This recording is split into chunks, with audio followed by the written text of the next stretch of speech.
Bonjour à tous, donc le cours d'aujourd'hui sur les coordinations visio-motrices. On en a déjà parlé, quand on a traité les coordinations motrices, on a déjà distingué les coordinations motrices et visio-motrices. Nous avions vu que la distinction n'était pas si évidente que ça, mais pouvait être pratique. Donc on va étudier les coordinations visio-motrices, déjà essayer de les définir et de les décrire, d'en faire une approche externe, c'est-à-dire de l'extérieur, sans s'interroger pour le moment sur ce qui justifie ces distinctions. Puis on passera sur des apports théoriques qui nous permettront de comprendre comment ça fonctionne, quels sont les processus qui permettent ces coordinations visio-motrices pour donc définir les fonctions processus. Et on terminera par la question de l'observation, de l'analyse. L'interprétation, on ne la fera pas, elle se fera, elle est à faire dans le travail, dans l'activité à faire chez soi. Alors, les coordinations visio-motrices, définition et approche externe. Un petit retour sur la définition dont on a déjà parlé. Donc, les coordinations visio-motrices, elles se traduisent par une adaptation des actions à des repères situés dans l'environnement, repères plus ou moins fixes, plus ou moins mouvants. Donc, elles intègrent l'espace extrapersonnel et lointain, mettent en jeu plusieurs actions et impliquent la vue, notamment la vision fovéale, comme organe principal des sens. Et donc, elle intègre les relations entre l'œil, le mouvement et l'environnement. Une coordination visio-motrice, elle permet de faire coïncider dans l'espace et dans le temps les déplacements d'un sujet ou d'une partie du sujet par rapport à un objet mobile ou pas. Donc, déplacement ou pas, objet mobile ou pas, il faut que c'est soit il y ait le sujet qui se déplace et un mobile qui vient vers lui, soit un mobile qui se déplace par rapport au sujet, soit les deux qui se déplacent en même temps. On parle donc d'anticipation-coïncidence parce qu'il faut pouvoir anticiper les actions pour faire coïncider les actions avec l'environnement ou les actions avec le mouvement d'un objet comme un ballon. Différents cas, comment on peut distinguer différents cas si on regarde ce qui se passe dans les coordinations visio-motrices. Le premier cas, ce sont les coordinations visio-motrices effectrices, c'est Keller qui en 1992 distinguait déjà ça comme ça. Coordination effectrice, visio-motrice effectrice, c'est tout simplement celle qui implique un déplacement par rapport à un environnement. On a bien une anticipation-coïncidence puisqu'il faut anticiper son déplacement pour le faire coïncider avec des lieux précis de l'environnement. Là, c'est je vais où je regarde. En gros, mon œil me dirige et c'est grâce à cet œil que je vais adapter mon déplacement à l'espace. Le deuxième cas, c'est la coordination visio-motrice réceptrice. Je regarde ce qui vient vers moi. J'organise mon placement par rapport à cet objet qui vient vers moi, soit pour l'éviter, soit pour l'attraper, et donc je me prépare et j'ajuste mes coordinations, et bien évidemment, on va avoir un paquet de nombreux cas où ce sera mixte, et il pourrait bien y avoir un conflit entre je regarde où je vais et je regarde ce qui vient vers moi, c'est-à-dire qu'en gros, une centration sur l'espace environnant ou un espace sur une centration sur l'événement, sur la balle, etc. Dans les coordinations visio-motrices effectrices, on va déjà distinguer trois cas en fonction, même si d'un point de vue scientifique, certains diront qu'elles ne sont pas justifiées, elles sont quand même intéressantes parce que ce n'est pas tout à fait les mêmes problèmes posés au sujet. Alors, premier cas, c'est activité visio-motrice, coordination visio-motrice de pointage, donc habileté de pointage, on pourrait dire, où il s'agit de faire correspondre précisément une action motrice avec un point, avec un lieu, avec un objet. Le modèle de ça, c'est tout simplement la saisie, c'est guider la main pour aller prendre quelque chose. Mais on va retrouver ces habiletés de pointage, je tire ou je pointe. Dans la pétanque, bien évidemment, c'est facile à retenir, mais dans le tir à l'arc, etc. Les activités de guidage, là, tout simplement, c'est pour dire qu'il y a des moments où c'est pas compliqué de se déplacer dans l'environnement, il suffit tout simplement, approximativement, de passer entre différents points et d'adapter globalement sa trajectoire. Les activités, les coordinations visio-motrices, pardon, je ne devrais pas dire les activités, qui correspondent à des habiletés de pilotage. Habileté de pilotage, c'est celle où il s'agit d'ajuster très précisément et très rapidement sa trajectoire à un espace Donc on voit qu'ici, il s'agit non seulement de construire une trajectoire, mais d'être très précis dans l'endroit où on passe et dans la pose de ces appuis. On va retrouver ça dans la moto, la voiture, le vélo de descente, le ski, etc. Donc on voit que les habiletés de pilotage, elles sont pratiquement systématiquement appareillées, et la plupart du temps avec une propulsion en provenance de l'environnement et pas une propulsion qui est créée par le sujet. Voilà. Donc, justification théorique après cette première approche. Eh bien, étude de la fonction de coordination visio-motrice, donc de la fonction produit. Quels sont les processus qui peuvent expliquer cette coordination visio-motrice que l'on peut observer et étudier de l'extérieur? Eh bien, le premier modèle qui permet de faire ça, c'est le modèle cybernétique. Coordination visio-motrice et calcul optico-moteur. Ben, comme son nom l'indique, optico-moteur implique l'optico, la vue, et la motricité, et donc la nécessité de faire des calculs grâce à des informations visuelles qu'on va remettre en relation avec des calculs au niveau moteur, c'est-à-dire qu'ils feront correspondre des calculs de temps, des calculs d'espace, avec les calculs de temps et d'espace sur les trajectoires en relation avec nous-mêmes. Donc qu'est-ce que ça suppose, ce modèle cybernétique, et comment ça se déroule? Ça suppose de se situer dans l'espace et de situer les différents événements de l'espace les uns par rapport aux autres et par rapport à soi. Donc on va faire comment? Il y a deux solutions, l'utilisation du référentiel exocentré et espace idéomoteur pour imaginer le placement futur. On retrouve une fonction qu'on a déjà croisée, qui est la fonction de localisation des événements les uns par rapport aux autres et par rapport à soi.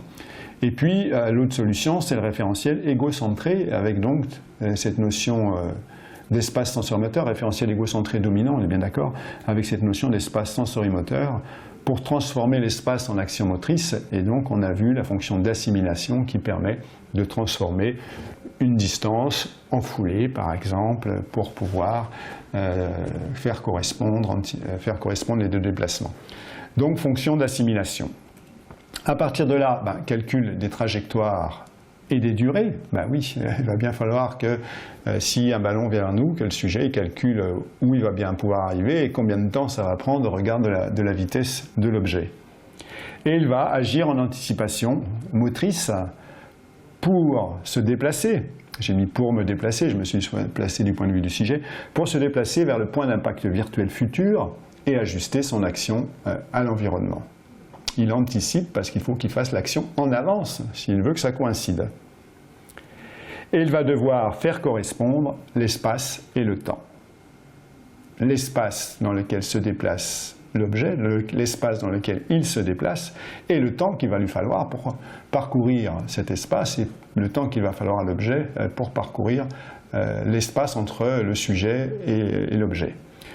Donc il va y avoir nécessité de mettre en œuvre une temporalité rythmique de mouvement par rapport à la vitesse de déplacement. Temporalité rythmique par rapport à la vitesse de déplacement de l'objet, temporalité rythmique du mouvement par rapport à la vitesse nécessaire pour arriver à tel endroit. Et là, on va retrouver une fonction dont on a déjà parlé, qui est la fonction rythmique de synchronisation. Puis deuxième cas, effectivement, temporalité rythmique du mouvement par rapport au temps du mobile, c'est-à-dire en gros temporalité du déplacement, mais aussi temporalité des gestes, pour pouvoir faire correspondre mon mouvement de fermeture des mains avec le mouvement et la temporalité de l'objet qui arrive dans mes mains. Et donc on retrouve à nouveau cette fonction rythmique de synchronisation qui, pour moi, est une fonction qui permet un ajustement pratiquement sans construction idéomotrice, presque sans calcul, parce que cette temporalité, elle est assez fortement intuitive. Et donc elle rejoint cette temporalité un autre modèle explicatif, qui est celui du modèle écologique, et celui de la perception directe.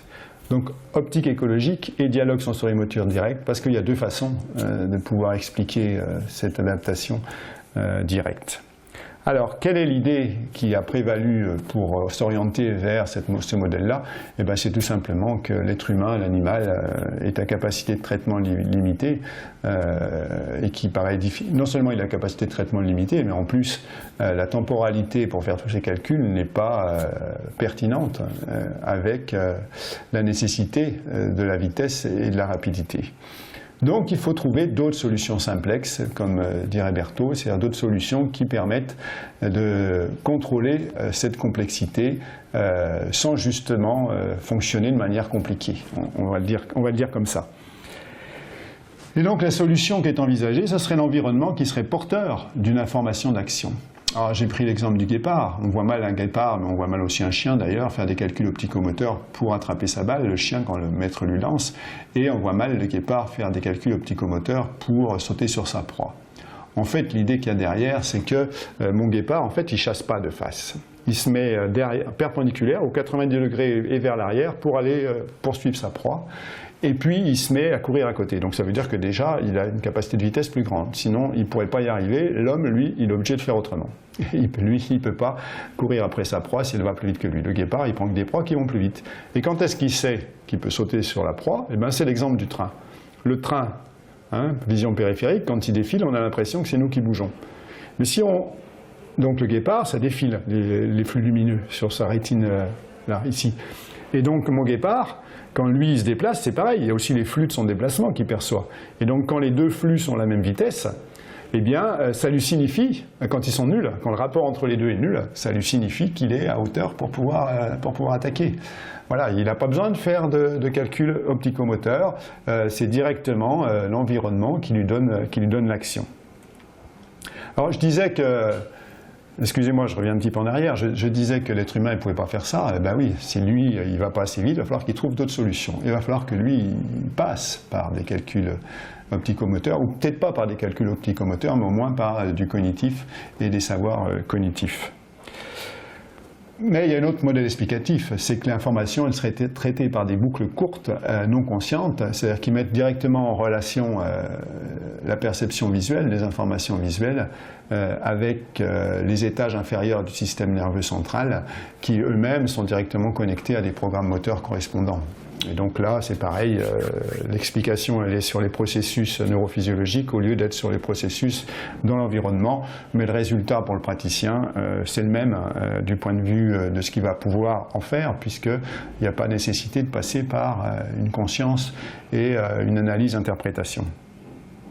Et on va devoir distinguer deux cas. Là aussi, deux cas, coordination visiomotrice effectrice, la notion d'invariants structuraux qu'on va développer, c'est je vais où je regarde, et coordination visiomotrice réceptrice, les invariants transformationnels et ajustement adaptation par exploration, ce qu'on va expliquer maintenant. Alors, environnement porteur d'une information d'action. Coordination visiomotrice effectrice, la notion d'invariants structuraux. On va prendre l'exemple du fou de bassin. Qu'est-ce que c'est que ce fou de bassin? Ce fou de bassin, c'est un oiseau bizarre qui vole très haut, à la surface, au-dessus de la surface de l'eau, des fois jusqu'à 30 mètres, et puis qui va pêcher les poissons à 6-7 mètres de profondeur. Voilà. Le modèle cybernétique dirait, ben voilà, il fait des calculs pour savoir à quel moment il va fermer ses ailes pour être sûr d'attraper ses poissons. La difficulté, c'est que on voit mal un oiseau faire de tels calculs, et puis se rajoute là-dessus le fait que les poissons, selon la hauteur, la profondeur à laquelle ils sont, avec l'effet loupe de l'eau, ça transforme leur taille, et plus la réverbération de l'eau, etc., ça complique sérieusement les calculs. Ce fou de bassin, d'ailleurs, il plonge jusqu'à 6-7 mètres de profondeur, il arrive sous les poissons et il remonte en les gobant. Quand il ressort de l'eau, il les a gobés. Donc ici, notre fou de bassin. Notre fou de bassin qui, ici, se stabilise quasiment prêt à plonger. Mais qu'est-ce qui lui permet de savoir quand est-ce qu'il va plonger et donc positionner ses ailes pour rentrer, pour accélérer sa vitesse et rentrer dans l'eau? Eh bien, ce serait tout simplement la projection de l'image des poissons sur la rétine qui, quand l'image arrive à une certaine taille, détermine de manière systématique la fermeture des ailes. Il n'a pas besoin de faire du calcul opticomoteur, il cherche le moment où il y a justement la bonne taille sur l'œil. Ce qui lui permet tout simplement d'aller pêcher son poisson et de ressortir avec les poissons avalés sans calcul. on a ici un invariant structural, c'est-à-dire un invariant qui est la variable taux, elle s'appelle comme ça, qui lui permet directement de transformer une information en action, et d'ailleurs de transformer une action en information, puisque c'est en se déplaçant qu'il va trouver le bon lieu, et donc l'information qui va lui permettre l'action, et l'action qui va lui permettre l'information. Deux autres exemples pour comprendre, mais cette fois-ci pour comprendre et passer au modèle suivant qui est l'explication suivante par rapport aux coordinations visiomotrices réceptrices. Deux modèles pour comprendre. Le jeu du chat et de la souris. Courir derrière pour attraper. Je cours derrière quelqu'un pour l'attraper. On est sur une coordination visiomotrice et effectrice qui serait plutôt de pointage parce qu'il va falloir ajuster et on se retrouve dans le cas du guépard et puis il va falloir ensuite attraper. On est sur du pointage. Pour celui qui est devant, il s'agit d'échapper à son poursuivant, c'est une coordination visiomotrice effectrice, on est un peu plus sur du pilotage cette fois-ci. Mais par contre, si l'autre vient en face et qu'il va falloir l'éviter, on n'est plus sur le même modèle. CF mon guépard de tout à l'heure, qui ne sait pas faire quand ça vient de face, on est sur une coordination visiomotrice réceptrice qui peut-être va utiliser la variable taux, mais peut-être une autre, mais ce n'est pas tout à fait le même fonctionnement. Et puis l'autre exemple, c'est la balle au chasseur. Lancer pour toucher, lancer pour tirer sur quelqu'un, on est sur une coordination visiomotrice et effectrice et on est sur du pointage. C'est très proche, comme le tir au but, comme le tir à l'arc, on est sur du pointage, une habileté de pointage. Éviter la balle, on est sur une coordination visiomotrice réceptrice, et si on devait attraper la balle, on est à nouveau sur une coordination visiomotrice réceptrice. Et est-ce que les théories écologiques permettent d'expliquer cette capacité à attraper ou à éviter avec un autre modèle? Oui, effectivement. Coordination réceptrice, exemple de l'ajustement par rapport à une trajectoire de balle. Alors, un bon volleyeur, qui ici doit se placer par rapport à la trajectoire de balle, l'idée qu'il y a derrière, dans les théories écologiques, c'est qu'il y a ajustement sans calcul par exploration et utilisation d'un variant transformationnel. Qu'est-ce que c'est que ça? Qu'est-ce que c'est que ça, cet ajustement et cette utilisation d'un variant transformationnel? Eh bien, il y a deux idées. La première idée, c'est qu'il y a la variation de la taille de l'objet sur la rétine. Quand celui-ci vient directement vers le sujet, on retrouve, c'est pas la variable taux, c'est une autre variable, l'exemple de tout à l'heure. Mais il y a surtout un autre modèle explicatif, c'est celui de l'accélération optique. Quelle est l'idée qu'il y a là derrière? C'est que tout simplement, la balle, elle donne lieu sur l'œil à un déplacement optique doué d'une certaine accélération, et notamment d'une accélération verticale. Et quand il y a décélération sur l'œil, ça informe le sujet que la balle tombe devant lui. Quand il y a accélération, ça informe le sujet que la balle tombe derrière lui. Et donc, en fait, quand cette accélération est nulle, ça spécifie l'endroit de coïncidence entre la trajectoire de balle et le sujet. Et donc ici, c'est un invariant transformationnel qui spécifie le point de chute de la balle. Voilà.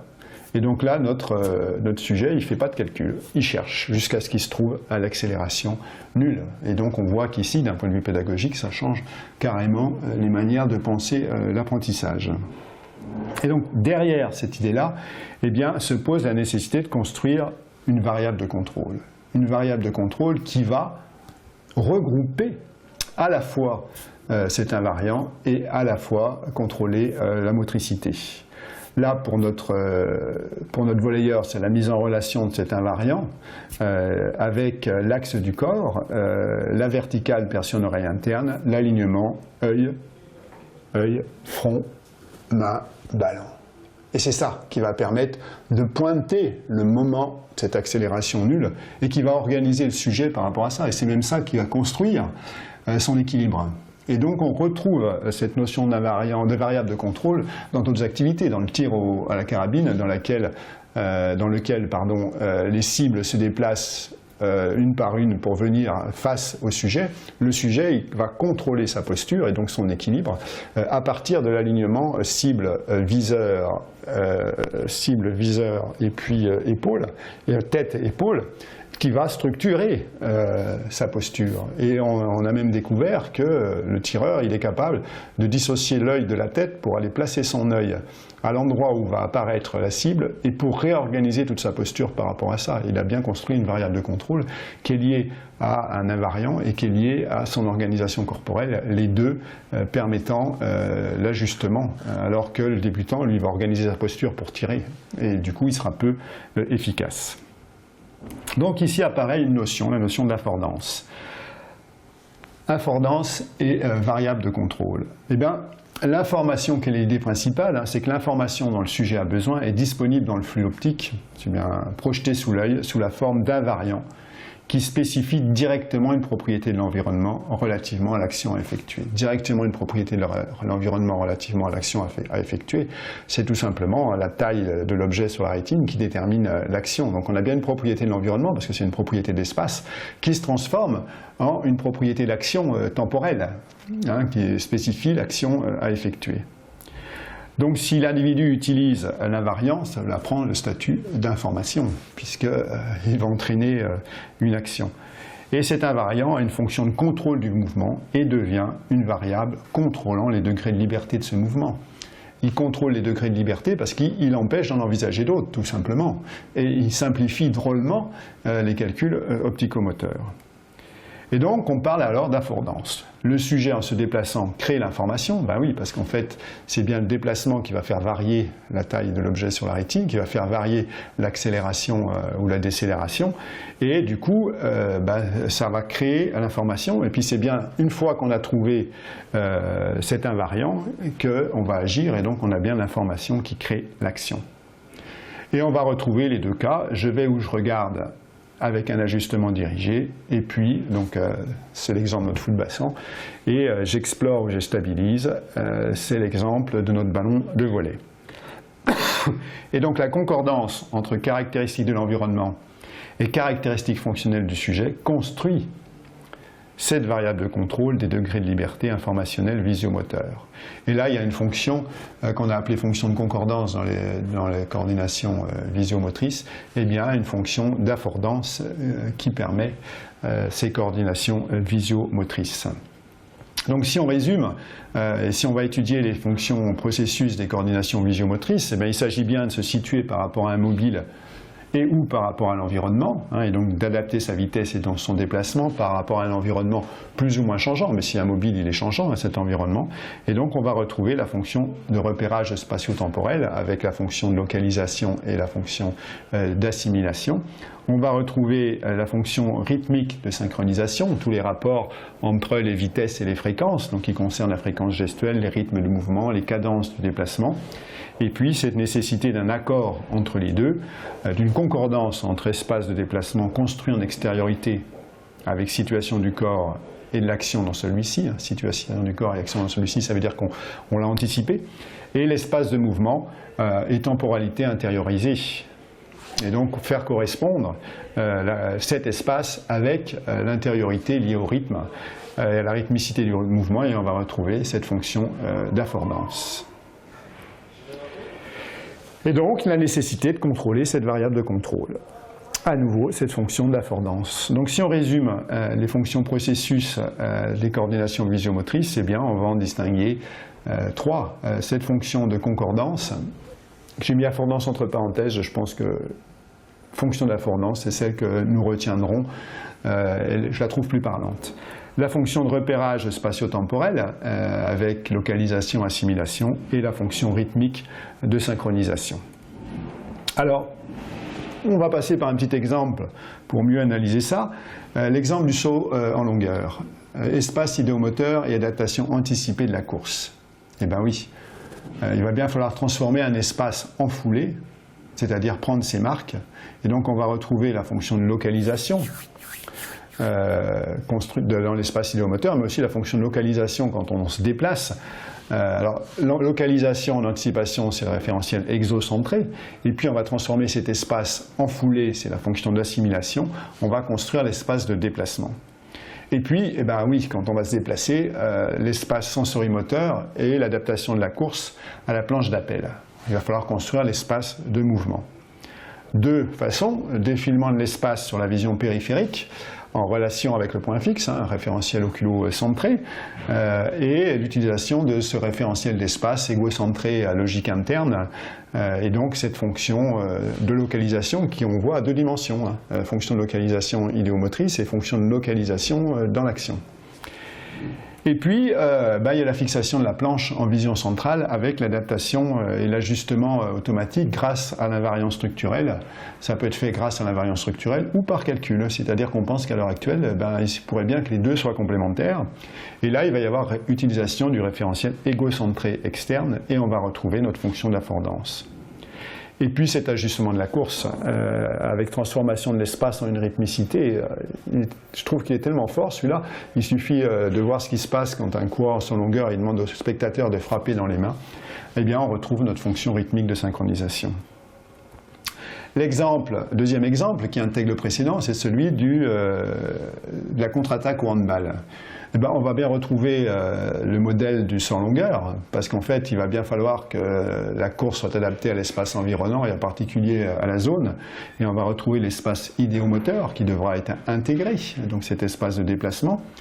Et donc la question de l'adaptation de la course au terrain grâce à l'espace sensorimoteur et à l'espace de mouvement. Donc on va retrouver ici nos fonctions de localisation, d'assimilation, la fonction rythmique de synchronisation et la fonction d'affordance comme en son longueur. Mais il va falloir en plus attraper la balle. Donc ajustement de deux vitesses et de deux trajectoires. Alors vous avez vu, on n'étudie pas le gardien, on en a déjà parlé, cette coordination visiomotrice et vectrice, c'est une habileté de pointage. Il va falloir qu'il se situe par rapport à la balle, fonction de localisation, il va falloir qu'il ajuste ses vitesses, fonction rythmique de synchronisation et affordance, et qu'il ajuste ses gestes, ses trajectoires, fonction d'affordance.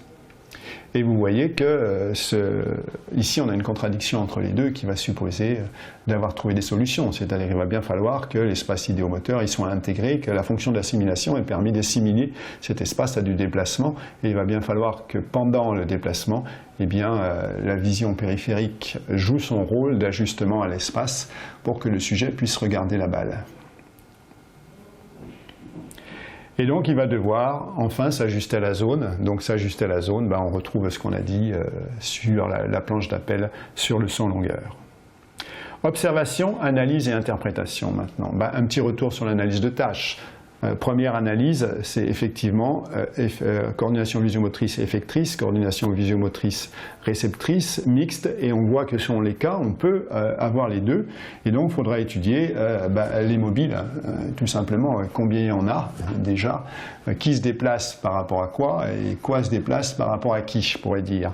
Donc leur nombre, leur vitesse, le temps disponible pour agir, dans quel espace ça se déroule, combien de dimensions de cet espace, quelle direction des mobiles et des trajectoires, quelle variation de trajectoire. Il sera intéressant de s'interroger sur la facilitation informative de l'environnement. C'est tout simplement, est-ce qu'il y a possibilité de trouver des invariants et est-ce que les flux lumineux et l'organisation, la distinction des ombres et des lumières dans l'espace, des couleurs par rapport à d'autres couleurs dans l'espace, est plutôt facilitatrice. On sait que des couleurs de balles, plus jaunes ou grises sur des fonds différents, entraînent des difficultés plus ou moins grandes de prise d'information.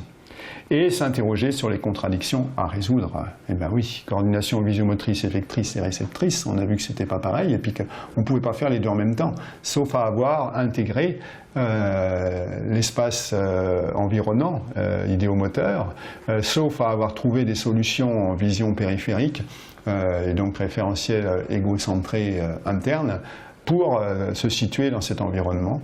Mais par contre, il y aura toujours nécessité, s'il y a une coordination visiomotrice-réceptrice, de regarder à un moment donné l'objet qu'on va devoir attraper.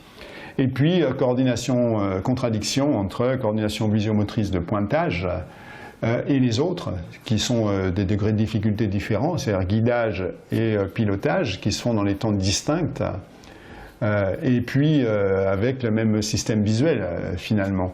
Pointage, si je dois prendre quelque chose, je ne peux pas en même temps regarder ce que je vais prendre quand j'attrape une balle ou regarder ce que je vais prendre si je veux avoir un objet. Je ne peux pas en même temps regarder exactement la pose de mon pied et mon ski et en même temps regarder où je vais et donc piloter ma trajectoire. On peut supposer deux façons, hein. Bien sûr, ce sera l'intégration idéomotrice de l'espace et sa transformation, son assimilation en coordonnées motrices qui facilitera ça. On peut supposer aussi que le sujet, grâce à une variable de contrôle, va contrôler sa motricité par cette variable en la fixant sur un point qui va déterminer l'action motrice spécifique au niveau de l'appui. Par exemple en ski, la centration sur un endroit du virage qui se transforme immédiatement en qualité d'appui et en placement et moment de placement de l'appui.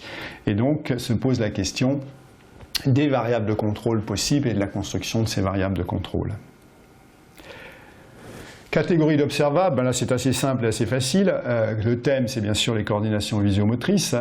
Les catégories d'observables, on va retrouver l'espace d'action. On l'a déjà rencontré celui-ci, hein, mais bien sûr l'espace d'action c'est l'espace dans lequel le sujet va pouvoir agir sans forcément avoir nécessité de reprise d'informations en coordination visio-motrice, notamment pour contrôler le geste. Et donc avec cet espace d'action, il va être nécessaire d'étudier l'espace d'information, c'est-à-dire finalement est-ce que le sujet il s'informe dans l'espace extrapersonnel, est-ce que sa vue lui sert à guider son déplacement, sa trajectoire, etc., à piloter, ou est-ce que sa vue lui sert à pointer, et donc du coup, est-ce que l'espace d'information sert à contrôler les gestes ou à contrôler la trajectoire, et quand est-ce qu'on passe de l'un à l'autre?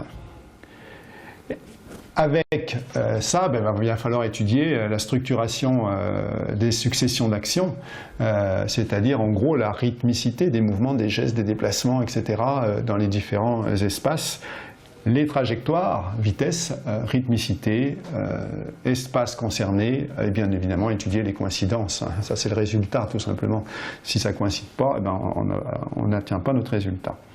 Évolution des fonctions des coordinations visio-motrices, eh ben, en gros, c'est un peu difficile avec les deux modèles de distinguer très précisément, mais je crois qu'on peut repérer déjà la question de savoir, on va passer d'un alignement à une rupture d'alignement, c'est-à-dire un alignement qui permet la mise en correspondance de l'espace par rapport à ses mains et par rapport à sa vue, et donc la facilité d'utiliser ces invariants, et de faire des calculs opticomoteurs, ou bien la rupture d'alignement qui entraîne que, eh bien, on ne va plus pouvoir utiliser ces invariants et il va falloir à un moment donné faire un mouvement, je dirais, en aveugle.